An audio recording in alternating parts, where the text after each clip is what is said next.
Piala Dunia menjadi ujian langsung untuk Trump sebelum perlawanan pertama kerana FIFA tiba di Amerika Syarikat dikelilingi oleh kecurigaan caj berlebihan, tiket mahal, amaran kesihatan mengenai Ebola dan serangan politik dari pihak kiri terhadap sebarang tindakan keselamatan.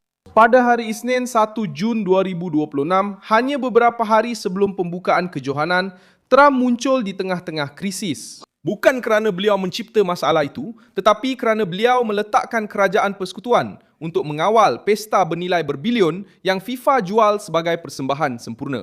Golongan kiri menjadi marah kerana mereka mahukan Piala Dunia tanpa ais, tanpa pengawasan ketat dan tanpa tuntutan terhadap struktur global bola sepak. Tetapi, apabila muncul isu pemerdagangan manusia, produk tiruan, penyeludupan, tiket mencurigakan dan risiko penyakit yang masuk bersama orang ramai, kerajaan Amerika mesti bertindak. Apa yang FIFA lakukan dengan penipuan ini? Ia meletup sekarang. Saya akan ceritakan semuanya kepada anda. Jika anda suka kandungan yang terus terang dan tidak berbelit-belit seperti ini, pertimbangkan untuk melanggan kerana di sini ada video seperti ini setiap hari. Piala Dunia bermula pada 11 Jun dan akan menjadi yang terbesar dalam sejarah dengan 48 pasukan, 104 perlawanan dan tuan rumah bersama antara Amerika Syarikat, Meksiko dan Kanada.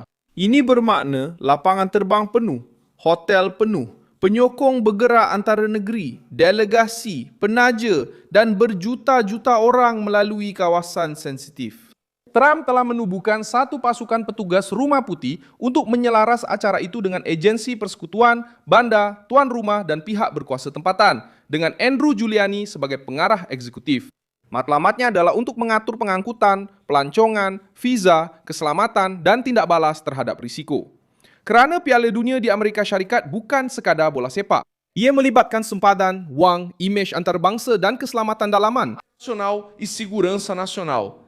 Pemberontakan pihak kiri bermula apabila pihak berkuasa keselamatan memberi amaran bahawa ICE dan HSI akan berada di jalanan setiap hari sepanjang kejohanan. Tuduhan politik muncul dengan pantas. Mereka berkata Trump menakut-nakutkan penyokong dan mengubah stadium menjadi operasi imigresen.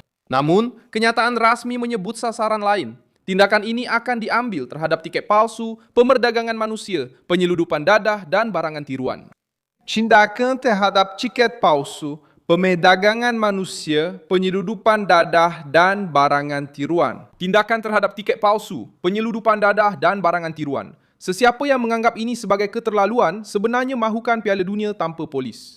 Tindakan terhadap tiket palsu, penyeludupan manusia, barangan tiruan. Tindakan terhadap barangan tiruan, penyeludupan, pemerdagangan manusia, penyeludupan dadah. Kiri yang sama yang merungut tentang kehadiran ICE juga merungut tentang harga FIFA. Pejabat pendakwa raya New York dan New Jersey telah memanggil FIFA kerana penjualan tiket untuk Piala Dunia. Syakwasangka melibatkan harga tinggi, pemasaran, maklumat kepada pengguna dan kemungkinan kekurangan buatan.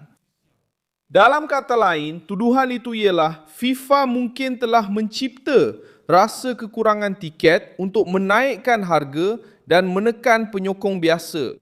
Letitia James, pendakwa Haya Agung New York, berkata bahawa perlawanan akhir di Stadium MetLife pernah mempunyai tiket berharga sehingga $4,000. Dan beliau menyatakan bahawa 90 daripada 104 perlawanan dalam hampir 34 perlawanan antara Oktober dan November. Maklumat ini menunjukkan betapa terkejutnya orang ramai. Piala Dunia dijual sebagai pesta rakyat, tetapi ia mungkin sedang berubah menjadi produk mewah. Keluarga yang menyimpikan untuk melihat pasukan pilihan mereka di atas padang kini berdepan dengan harga yang seolah-olah direka untuk menjauhkan orang biasa dan hanya memberi keistimewaan kepada mereka yang mampu membayar apa sahaja. FIFA telah memilih untuk menggunakan apa yang dipanggil penetapan harga dinamik, iaitu model di mana harga berubah mengikut permintaan, masa dan minat pembeli. Di atas kertas, ini kelihatan seperti teknologi pasaran. Dalam praktiknya, ia boleh menjadi mesin yang menindas penyokong jika entiti itu mengawal penawaran, platform, komunikasi dan masih memaksa idea bahawa semuanya sedang kehabisan. Jika kekurangan itu benar, FIFA perlu membuktikannya. Jika kekurangan itu direka, kes ini meletakkan entiti itu dalam keadaan tersepit di mata penggunanya sendiri. Masalah lain datang dari kesihatan awam. Wabak Ebola di Republik Demokratik Kongo dan kes di Uganda telah mencetuskan amaran antarabangsa tepat sebelum ketibaan penyokong, delegasi dan pekerja Piala Dunia. Pertubuhan Kesihatan Sedunia meminta kerjasama komuniti untuk membendung penularan virus di Kongo, di mana 282 kes telah disahkan dan 42 kematian direkodkan. Selain ratusan kes yang disyaki, CDC telah memaklumkan sekatan sementara dan pemeriksaan yang diperketatkan untuk pengembara yang baru-baru ini berada di kawasan terjejas, termasuk Kongo, Uganda, dan Sudan Selatan. Warga negara Amerika, penduduk tetap dan rakyat negara itu masih boleh masuk, tetapi perlu melalui kawalan yang diperketatkan. Persekutuan Kongo telah meminta FIFA untuk membayar balik kepada penyokong yang terjejas oleh sekatan perjalanan. Perkara ini benar-benar menyentuh hati badan tersebut. Penyokong membeli tiket yang mahal, merancang perjalanan antarabangsa, menghadapi amaran kesihatan dan kemudian perlu menunggu jawapan daripada FIFA mengenai bayaran balik. Sementara itu, pihak kiri cuba mengubah pelindungan kesihatan Amerika menjadi satu bentuk penganiayaan politik. Masalahnya, penyakit tidak meminta kebenaran ideologi untuk melintasi sempadan. Sebuah negara yang serius tidak menunggu krisis masuk melalui lapangan terbang untuk bertindak kemudian. Pihak kiri tahu mereka tidak dapat mempertahankan cawan yang terdedah secara terbuka. Jadi mereka cuba mengalihkan tumpuan. Daripada bercakap tentang kecurigaan penipuan tiket masuk, mereka menjerit terhadap ICE.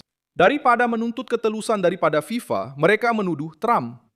Daripada mengakui bahawa pemerdagangan manusia semakin meningkat dalam acara-acara besar, mereka menganggap penguatkuasaan sebagai penyalahgunaan. Daripada mengakui risiko kesihatan, mereka mengubah saringan menjadi ucapan ketakutan. Pembalikan ini melindungi FIFA, melindungi pasaran bola sepak bernilai berbilion, dan meletakkan kesalahan kepada satu-satunya kerajaan yang sedang cuba mewujudkan ketertiban. Rumah Putih mempunyai peluang untuk menjadikan Piala Dunia sebagai contoh kedaulatan yang diterapkan. Pelawat yang jujur dialu-alukan. Penyokong memerlukan perlindungan. Penjenayah mesti diburu. FIFA perlu dipertanggungjawabkan jika bermain-main dengan harga. Dan kesihatan awam tidak boleh dijadikan tebusan oleh ugutan emosi. Piala Dunia kini berada di Amerika Syarikat. Dan di Amerika Syarikat, kata putus mengenai sempadan, keselamatan dan pelindungan rakyat bukan milik Gianni Infantino. Trump mendedahkan kekacauan FIFA kerana krisis itu bukan di bawah kawalan Amerika. Krisis itu berada pada sebuah entiti yang berjanji untuk mengadakan pesta global, menjual tiket mahal, menjadi sasaran pendakwa raya, berdepan dengan penyokong yang terjejas akibat amaran kesihatan dan kini melihat Rumah Putih mengembalikan ketertiban dalam acara tersebut. Golongan kiri panik kerana mereka kehilangan kawalan naratif. Mereka cuba menjadikan Trump sebagai masalah tetapi fakta menunjukkan ke arah lain. Suspek sebenarnya berada di kaunter tiket. Ancaman itu terletak pada rangkaian jenayah. Risiko itu terletak pada kemasukan tanpa kawalan dan jawapannya terletak pada kerajaan yang memutuskan untuk tidak membiarkan Piala Dunia menjadi kawasan tanpa undang-undang. Saya Milson Alves, seorang pakar hubungan antarabangsa dan tujuan saya adalah untuk memastikan anda sentiasa mendapat maklumat yang benar setiap hari. Pautan berita ada dalam keterangan video. Sila tekan butang suka pada video ini, langgan saluran ini dan di akhir nanti, lihatlah komen-komen supaya anda dapat lebih terlibat dengan komuniti Milson Alves Global.